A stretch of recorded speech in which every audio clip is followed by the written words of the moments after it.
लोकसभेच्या निवडणुकीच्या रणसंग्रामात प्रत्येक पक्षात इनकमिंग आणि आउटगोइंग सुरू झाली। शिवसेनेचे ज्येष्ठ नेते उद्धव ठाकरे यांचे अत्यंत विश्वासू समजले जाणारे माजी राज्यमंत्री रवींद्र वायकर यांनी शिवसेना शिंदे गटात प्रवेश केला। या प्रवेशामुळे पुन्हा एकदा लोकसभा निवडणुकीच्या सुरुवातीलाच ठाकरे गटाला खिंडार पडले।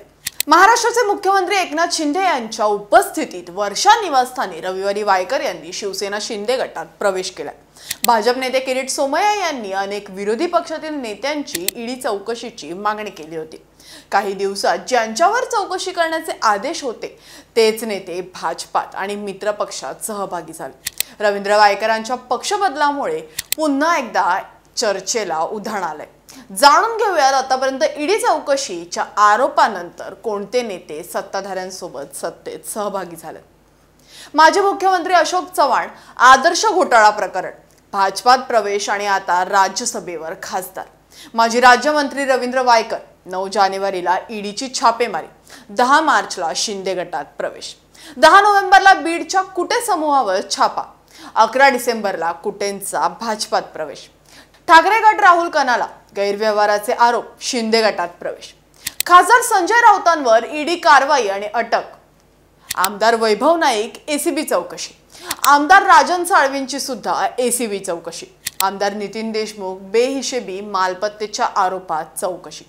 माजी महापौर किशोरी पेडणेकरांची कथित कोविड घोटाळ्यात ईडी चौकशी। सूरज चव्हाण ईडी चौकशी। ठाकरे गटाचे नेते अमोल कीर्तीकर यांची चौकशी।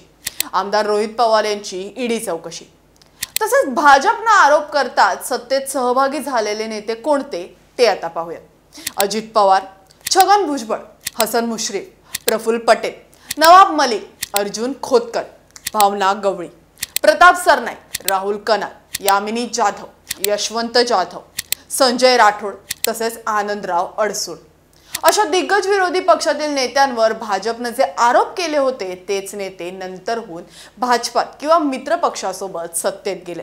त्यामुळे त्यांच्यावरचे आरोप खरे होते की खोटे असा सवाल विरोधक सातत्याने करत आहेत। आरोप करायचे आणि सत्तेत घेताना याच भ्रष्टाचारी नेत्यांना काय वॉशिंग मशीन मधून धुवून काढले होते का? ईडी, सीबीआय सारख्या सरकारच्या यंत्रणेचा गैरवापर करून सत्ता स्थापित केली जात असल्याचा आरोप देखील विरोधकांकडून सातत्याने करण्यात येते। परंतु यामागील सत्य काय हे जनतेसमोर येणार का हे पाहणं आता महत्त्वाचं ठरणार आहे। लोकसभा निवडणूक जसजशी जवळ येते तसतसं प्रचाराचं वातावरण तयार होते। नेत्यांच्या मतदारसंघात दिग्गज नेत्यांच्या प्रचार सभेची देखील सुरुवात झाली। तर हा व्हिडिओ तुम्हाला कसा वाटला मला कमेंट करून नक्की कळवा आणि अजूनही तुम्ही आमच्या मॅक्स महाराष्ट्र चॅनलला सबस्क्राइब केलं नसेल तर लगेचच करा।